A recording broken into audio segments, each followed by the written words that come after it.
आनंदी मालिकेमध्ये जबरदस्त ट्विस्ट आला आहे, तो म्हणजे पृथ्वी आनंदी आणि युगंधरचं सत्य त्या चिठ्ठीमधील वाचून सुद्धा जरा सुद्धा चिडलेला नाहीये. उलट आनंदीला गळाभेट करत असतो, तिला घट्ट मिठी मारतो आणि तिला म्हणत असतो की आनंदी, तू चिठ्ठीमध्ये जे काही लिहिलं आहेस ते मला खूपच आवडलं आहे आणि तू या घरातील एक भाग आहेस आणि तू आता इथून पुढे घर सोडून कुठे सुद्धा जाणार नाहीस. आता प्रेक्षकांना इथे ट्विस्ट आहे की आनंदीने चिठ्ठीमध्ये युगंधर आणि तिचं नात्याचं सत्य लिहिलेलं असतं की ती युगंधरची बायको आहे आणि पृथ्वीची आई आहे. तर आता खरंच पृथ्वीने ही चिठ्ठी वाचले का? या चिठ्ठीमध्ये काहीतरी घोळ निर्माण झालेला आहे का? विद्याधरचा नवीन डाव असा आहे की त्या चिठ्ठीमध्ये वेगळंच काहीतरी लिहिलं असेल. तर चला जाणून घेऊया नेमकी पृथ्वीने कोणती चिठ्ठी वाचली आहे की ज्यामुळे तो आनंदीवर चिडला नाही, तर आनंदीवरचं त्याचं प्रेम वाढलं आहे. चला तर आनंदी मालिकेचा आजचा भाग जबरदस्त होणार आहे आणि नियमित असेच रिव्ह्यू ऐकण्यासाठी आपल्या चॅनलला पटकन सबस्क्राईब करून ठेवा. आता इथे हॉलमध्ये सगळेच जमलेले असतात आणि आनंदी पृथ्वी कधी खाली येतोय, त्याने चिठ्ठी वाचली की नाही या टेन्शनमध्ये असते आणि त्याची वाट सुद्धा पाहत असते. आता इकडे युगंधर मात्र फॅक्टरीला जायला निघालेला असतो आणि शिल्पाला म्हणत असतो, ताई माझं एक काम कर. त्याला शिल्पा म्हणत असते काय? आता इथे युगंधर शिल्पाला म्हणत असतो की ताई, त्या इव्हेंटवाल्या लोकांना फोन करून किंवा ईमेल करून सांग की मला त्या फंक्शनला यायला मिळणार नाही. त्याला शिल्पा म्हणत असते, अरे युगंधर असं काय करतोयस, एवढा तडकाफडकी निर्णय घ्यायला काय झालं बरं? आता शिल्पा म्हणत असते, अरे युगंधर असं काय करतोय, तो तुझा मान आहे, सन्मान आहे, तो घ्यायला तरी तुला जायलाच हवं ना.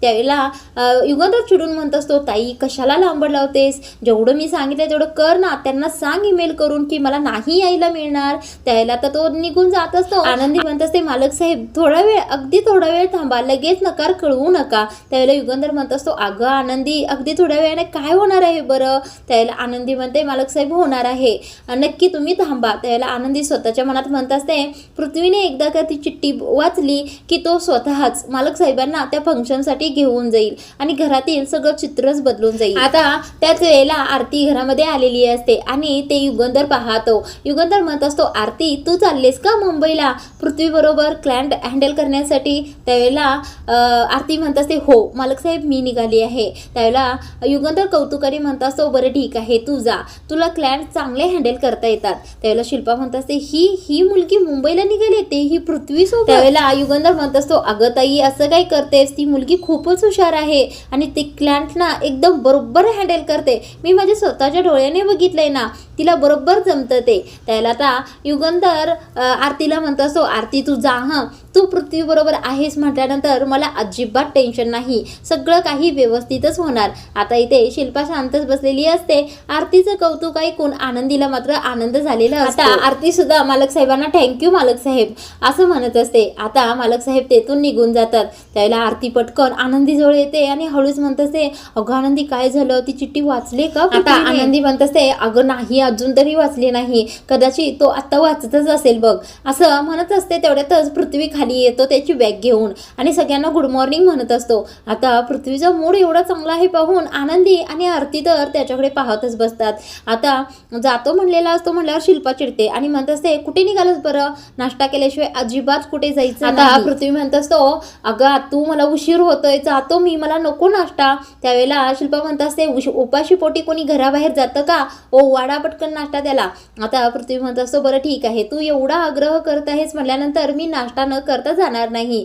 आता इथे हॉलमध्ये हा विद्यार्थी सुद्धा काय चाललं आहे याचं चांगलं निरीक्षण करत असतो. आता शिल्पा पृथ्वीला म्हणत असते, नीट बस आणि सावकाश खबर का.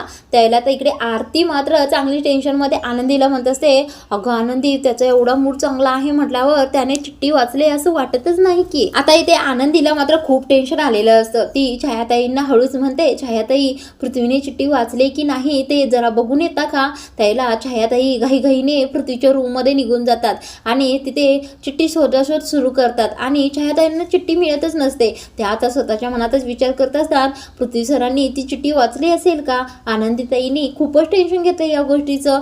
असा विचार करत करतच छायाताईंच्या हाती ती चिठ्ठी लागते. आता छायाताई ती चिठ्ठी घेऊन घाईघाईने खाली आनंदीजवळ येतात. इकडे आता पृथ्वी, शिल्पा, बापू, माई, धनश्री सगळेच नाश्ता करत बसलेले बसलेली असतात। आता इकडे छायाताई ती चिठ्ठी आनंदीच्या हातामध्ये देतात आणि पृथ्वीचा नाश्ता करून झालेला असतो आणि शिल्पाला आता म्हणत असतो की मी आता थोडासा नाश्ता केला आहे, आता मी निघतो, मला उशीर होत आहे। आता पृथ्वी निघायला निघतो। इकडे मात्र विद्याधरच्या मनामध्ये चांगलाच गोंधळ उठलेला असतो। तो म्हणत असतो, अरे बापरे, हा तर निघाला की, हा तर आनंदीचं पत्र न वाचता निघाला की, प्लॅन फिसकटतोय वाटतं, हा जर गेला तर घरामध्ये धमाका तर होणारच नाही की। म्हणजे प्रेक्षकांनो इथे आता आनंदीची जी चिठ्ठी असते ती विद्याधरने बदलली आहे हे नक्की। आता आनंदीला त्या चिठ्ठीमधील मजकूर आठवत असतात की पृथ्वी आणि मिताली, मी तुमच्या बाबांशी म्हणजे मालक साहेबांशी लग्न केलं आहे आणि मी या घरची सून आणि तुमची आई आहे। आता हा विचार मनामध्ये आणून आनंदी बोलत असते, बहुतेक देवालाच मान्य नाहीये की माझं सत्य या मुलांच्या समोर यावं। आता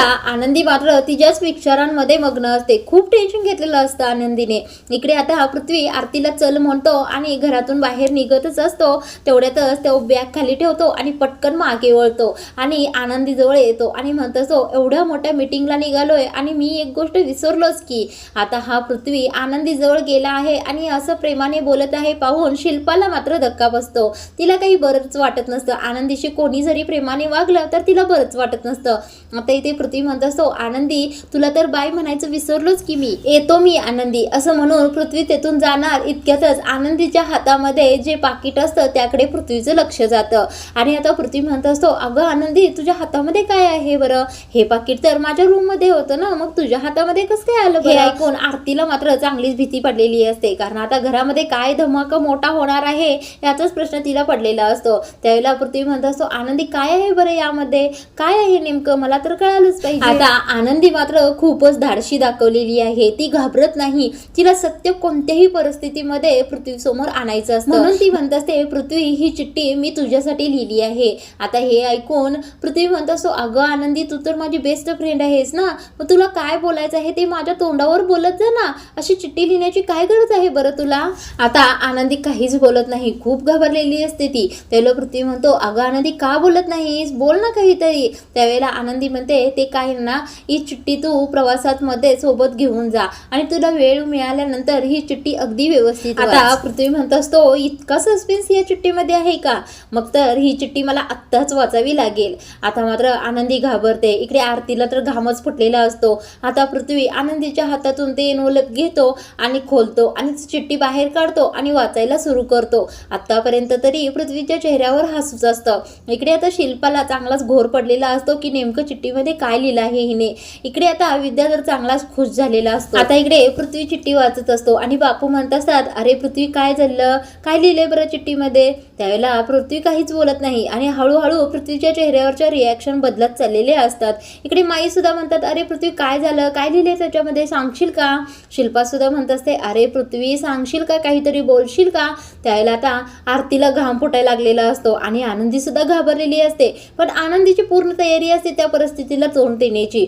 आता इथे पृथ्वी ती चिठ्ठी वाचून झाल्यानंतर म्हणत असतो, काय आहे बरं हे, काय लिहिलंय यामध्ये सगळं, असं म्हणून आनंदीवर जोराने ओरडतो। आता इथे पृथ्वी जोराने ओरडल्यानंतर आनंदी खूपच घाबरलेली असते। आता पृथ्वी ती चिठ्ठी फाडतो आनंदीच्या समोर आणि चिंध्या करूनच तिच्याच तोंडावर फेकून देतो। आता इथे सगळ्यांना असं वाटत असतं की त्या चिठ्ठीमध्ये नेमकं लिहिलंय काय। शिल्पा म्हणत असते, अरे पृथ्वी काय झालं, का चिडलायस बरं एवढं? त्याला धनश्री म्हणत असते, नेमका आम्हाला तरी कळू दे की त्या चिठ्ठीमध्ये असं काय लिहिलंय की तू एवढा चिडला आहेस। आता पृथ्वी म्हणत असतो, एक मिनिट, कुणी सुद्धा बोलायचं नाही आणि या आनंदीने जे काही पत्रामध्ये लिहिलं आहे ते मी वाचलं आहे। आनंदीने जे काही पत्रात लिहिलं आहे ते मला अजिबात पटलेलं नाहीये, माझा विश्वासच बसत नाहीये। त्यावेळेला आनंदी पृथ्वी असं करून काहीतरी बोलणार, इतक्यातच पृथ्वी म्हणत असतो, आनंदी तुला जे बोलायचं होतं ते तू पत्रात लिहून मोकळी झाली आहेस, आता तू बोलायचं नाहीस, आता मी फक्त बोलणार आणि तू ऐकणार। आता इथे घरचे सगळेच त्या पृथ्वीकडे पाहतच उभा राहिलेले असतात।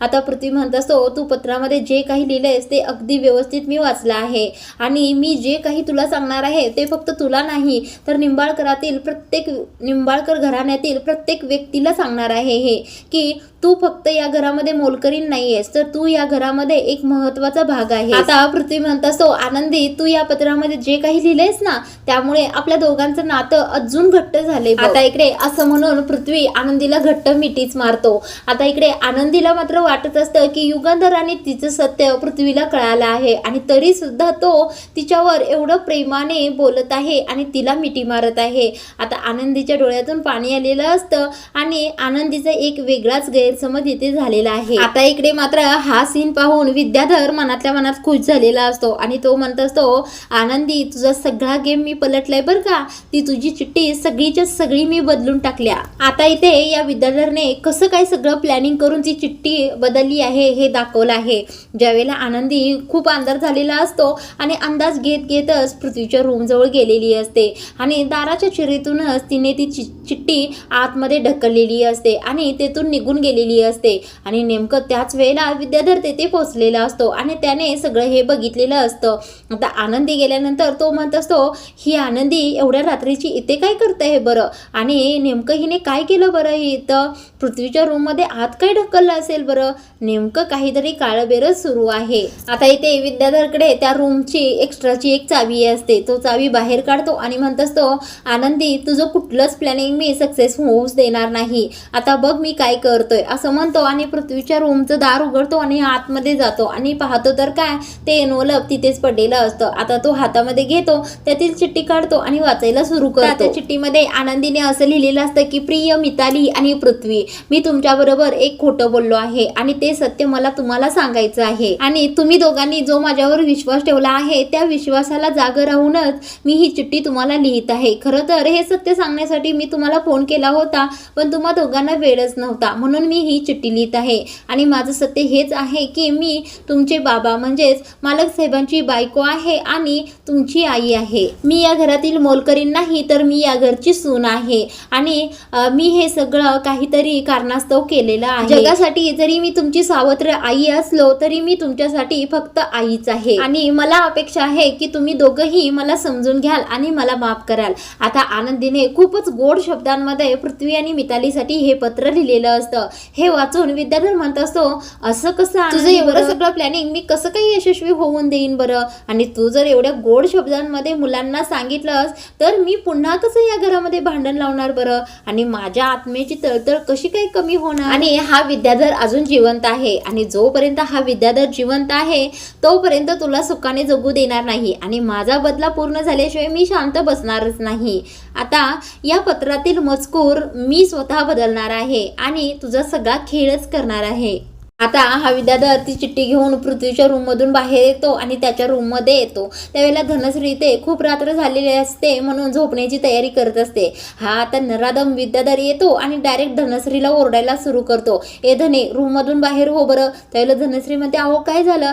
त्यावेळेला विद्याधर पुन्हा चिडतो आणि म्हणतो, ए धने तुला एकदा सांगितलेलं कळत नाही का ग, रूममधून बाहेर हो बरं. त्यावेळेला धनश्री म्हणत असते, अहो पण सांगा तरी मला का रूममधून बाहेर काढत आहात, माझं काय चुकलं ते तरी सांगा. आता ही धनश्री बाहेर जायला तयारच नसते म्हणून विद्याधर तिच्या दंडाला धरतो, ए धने तुला सांगितलेलं कळत नाही का ग, रूम मधून बाहेर हो म्हणून माझं महत्वाचं काम आहे असं म्हणतो आणि धनश्रीच्या हाताला धरूनच रूमच्या बाहेर. आता इकडे विद्याधर दार लावून घेतो आणि ते पत्र बदलून लिहायला सुरू करतो आणि सुरुवात करतो, प्रिय मिताली आणि पृथ्वी. आता मध्ये काय काय त्याने लिहिलेलं असतं स्वतःच्या मनातच आणि शेवटी लिहिलेलं असतं तुमचीच प्रिय आई. आता प्रेक्षकांना हा विद्याधर चांगलं काही लिहिणार नाही हे नक्की. आता हा विद्याधर ते पत्र हातामध्येच घेऊन म्हणत असतो, पृथ्वी तू त्या आनंदीवर आंधळा विश्वास ठेवलायस काय, पण आता त्या आनंदीचा आणि तुझा असा काही विश्वासघात करणार आहे की पुन्हा तू आनंदीवर काय या जगात कोणावरही विश्वास ठेवणार नाहीस. आता इथे विद्याधर काय करतो, ते अगोदरचं आनंदीचं पत्र असतो ते फाडतच म्हणत असतो, आनंदी मला माफ कर ग. त्याला त्याने जे पत्र लिहिलेलं असतं ते एनवलपमध्ये घालतो आणि दरवाजा उघडतो. उलट आणि धनश्रीला म्हणत असतो, ए धने ये आतमध्ये आता, तुला झोपायचं होतं ना, झोप जाता निवांत, झालं बघ माझं काम. आता इथे विद्याधर पृथ्वीच्या रूम समोर येतो आणि त्याच्या दाराच्या फटीतून ते बदललेलं पत्र आतमध्ये ढकलतो आणि म्हणत असो, आनंदी फक्त हा कागदाचा तुकडा मी बदललेला नाहीये तर तुझ्या नशिबाचे फासेच मी बदलले आहेत. आता तुझा संसार कसा उद्ध्वस्त होतोय तेच नुसतं बघत बस. आता इकडे पृथ्वीने आनंदीला घट्ट मिठी मारलेली असते आणि विद्याधर म्हणत असतो, सगळं नाटक चालू दे तुमचं, पण एक ना एक दिवस तुम्हाला कळणार आहे की नेमका मी कोणता डाव खेळला आहे. आता आनंदी खूपच भारावून गेलेली असते आणि पृथ्वीला म्हणत असते, पृथ्वी तू ती चिठ्ठी नीट वाचलेस ना, सगळी वाचलेस ना? त्यावेळेला पृथ्वी म्हणत असतो, हो आनंदी, मी ती चिठ्ठी अगदी व्यवस्थित वाचली आहे. आता पृथ्वी म्हणत असतो, आनंदी तू या घराचा एक महत्त्वाचा भाग आहेस आणि तू हे घर सोडून कधी सुद्धा कुठे जाणार नाहीस. तुझे हक्क, तुझे अधिकार तुला बरोबर मिळतील या घरामध्ये. आता आरती स्वतःच्या मनातच म्हणत असते, ज्योतिबा देवा, खरोखर तुमचे खूप खूप आभार. माझ्या आनंदीच्या बाबतीत हे सगळं घडलं आणि माझ्या आनंदीच्या हक्काची गोष्ट होती ही. आता इकडे आनंदी म्हणत असते, पृथ्वी तुला माहित नाही ही गोष्ट माझ्यासाठी किती किती महत्वाची आहे. आता पृथ्वी म्हणत असतो, अगं आनंदी असं का म्हणतेस बरं? तू सुद्धा आमच्यासाठी तितकीच महत्वाची आहेस. उलट आम्ही नशीबवान आहोत की आमच्या आयुष्यामध्ये तू आली आहेस आणि आमच्या आयुष्याचा तू एक भाग आहेस. हे बघ आनंदी, आता तू रडू नकोस आणि मला आता महत्त्वाच्या मीटिंगसाठी मुंबईला जायचं आहे. खूप उशीर होत आहे. आपण या विषयावर परत आल्यानंतर डिटेलमध्ये बोलूया. आता पृथ्वी इथे सगळ्यांना बाय म्हणतो आणि तेथून आरतीला घेऊन निघून जातो. इकडे आता शिल्पाताई आनंदीवर चिडलेल्या असतात. पुन्हा तिला दंडाला धरूनच हिसका मारतात आणि म्हणत असतात, ए आनंदी, काय लिहिलं होतंस ग त्या चिठ्ठीमध्ये? असं काय लिहिलं होतंस की पृथ्वीने तुला चक्क मिठीच मारली? आता आनंदी म्हणत असते, ताईसाहेब, मी त्या चिठ्ठीमध्ये माझं सगळं सत्य लिहिलं होतं. त्यामध्ये मी लिहिलं होतं की अशी परिस्थिती निर्माण झाली होती की माझं आणि मालक साहेबांचं लग्न झालं. मी हे सुद्धा लिहिलं होतं की मी या घरामध्ये मोलकरीण नाही तर सून म्हणून आली आहे. आणि हे सुद्धा लिहिलं होतं की जरी मालक साहेबांचं माझ्याशी लग्न झालं असेल तरी सुद्धा समिताताईंची जागा मी अजिबात घेणार नाही आणि मी तुमची आई सुद्धा बनायला जाणार नाही. आणि मी हे सुद्धा लिहिलं होतं की माझ्यामुळे तुम्ही मालक साहेबांवर कोणताही राग काढू नका, त्यांना कोणत्याही प्रकारचा त्रास होऊ नका, कारण त्यांना जर त्रास व्हायला लागला तर मी हे घर सोडून जायला तयार आहे. पण पृथ्वीने हे सगळं वाचून सुद्धा माझ्यावर रागवलं नाही, चिडला नाही, तर उलट मला माफ करून मला मिठी मारली. हे ऐकून शिल्पाला खूपच राग आलेला असतो. आता इकडे प्रेक्षकांनो, आनंदीचा, पृथ्वीचा, घरच्यांचा, सगळ्यांचा खूप मोठा गैरसमज झालेला असतो फक्त एका चिठ्ठीमुळे. कारण विद्याधरने ती चिठ्ठी बदललेली असते. आता कोणालाच माहित नाही आनंदी तिच्या ठिकाणी बरोबर आहे आणि पृथ्वी तिच्या ठिकाणी बरोबर आहे. आता इथे आनंदीला असं वाटत आहे की ती या घरची सून आहे, त्यांची आई आहे आणि युगंधरची बायको आहे हे पृथ्वीपर्यंत पोहोचलेलं आहे. पण पृथ्वीला आता वेगळीच चिठ्ठी मिळालेली असते की त्यामध्ये असं काहीच नात्याचा उल्लेख नसतो. आता इथे आनंदीला हा गैरसमज झाल्यामुळे पुढील भागामध्ये ती युगंधरला सांगत असते की पृथ्वी आणि मितालीला मी सगळं सत्य सांगून टाकलं आहे. त्यामुळे तुम्ही त्या इव्हेंटला स्वतःचा मान सन्मान करून घेण्यासाठी जावं. त्यावेळेला आता युगंधर सुद्धा शिर्केंना सांगणार आहे की शिर्के, नकाराचा मेल तुम्ही अजून पाठवला नाही ना? त्यावेळेला शिर्के म्हणत असतात, नाही मी पाठवला नाही. त्यावेळेला युगंधर सांगणार आहे की त्या इव्हेंटला मी आणि आनंदी येणार आहे असं त्यांना कळवा. आता इथे युगंधर पारितोषिक घेण्यासाठी आनंदीसह जाणार असतो आणि आनंदीला मात्र वेगळाच प्रश्न पडलेला असतो. आता ती माईंना म्हणत असते, माई मी या कार्यक्रमासाठी एकटीच कशी जाऊ शकते बरं? माई म्हणत असतात, अगं आनंदी काय झालं? त्यावेळेला आनंदी म्हणत असते, अहो माई असं काय करताय? मी जर तिथे गेले तर मला काहीच कळणार नाही, मला कशाचाच अंदाज नाही आहे तिथला. आणि जर मी एकटी गेली मला काही सुचलंच नाही, मला काही दिसत नाही, हे मालक साहेबांना लगेच कळेल ना. आता प्रेक्षकांनो, आनंदी बरोबर कोण जाणार आहे, कसं जाणार आहे ते सुद्धा आपल्याला पाहायला मिळणार आहे. आणि आता येणाऱ्या भागांमध्ये पृथ्वीपर्यंत हे सत्य कोणत्या प्रकारे पोहोचणार आहे हे सुद्धा आपल्याला पाहायला मिळणार आहे. तर प्रेक्षकांनो, तुम्हाला काय वाटतं? पृथ्वी आणि मिताली आनंदीला आई म्हणून स्वीकार करतील का पुन्हा युगंधरचा तिरस्कार करायला सुरू करतील? तर प्रेक्षकांनो, पृथ्वी आणि मितालीला नेमकं आनंदीचं कोणत्या परिस्थितीमध्ये लग्न झालं होतं, विद्याधरने तिच्यावर कोणत्या प्रकारे अन्याय केला होता आणि युगंधरने कोणत्या परिस्थितीमध्ये हे लग्न तिच्याशी करून घेतलं होतं, ती परिस्थितीच अशी घडली होती की आनंदीशी लग्न करण्याव्यतिरिक्त कोणताच पर्याय युगंधरकडे उरला नव्हता. हे पृथ्वीला कळालं पाहिजे, तरच त्याचा गैरसमज होणार नाही. आणि पृथ्वीला जर हे चुकीच्या मार्गाने कळालं की फक्त आनंदी आणि युगंधरचं लग्न झालं आहे तर मात्र पृथ्वी आणि मिताली आनंदीवर आणि युगंधरवर चिडणार हे नक्की. तर येणाऱ्या भागांमध्ये आनंदी बरोबर पृथ्वी कसा वागणार आहे? का आनंदी पृथ्वीचं इतकं मन जिंकणार आहे की पृथ्वी स्वतःहून हे नातं स्वीकारणार आहे? हे सुद्धा आपल्याला पाहायला मिळणार आहे. तर प्रेक्षकांनो, आनंदी मालिकेचे भाग आता येणारे खूपच इंटरेस्टिंग होणार आहेत. रोजचा रिव्ह्यू नियमित ऐकण्यासाठी आपल्या चॅनलला जरूर सबस्क्राईब करा. आणि प्रेक्षकांनो, एक विनंती आहे, माझे व्हिडिओ तुम्हाला आवडत असतील तर व्हिडिओला लाईक करा, चॅनलला सबस्क्राईब करा आणि कमेंटमध्ये हो असं सांगायला विसरू नका. धन्यवाद.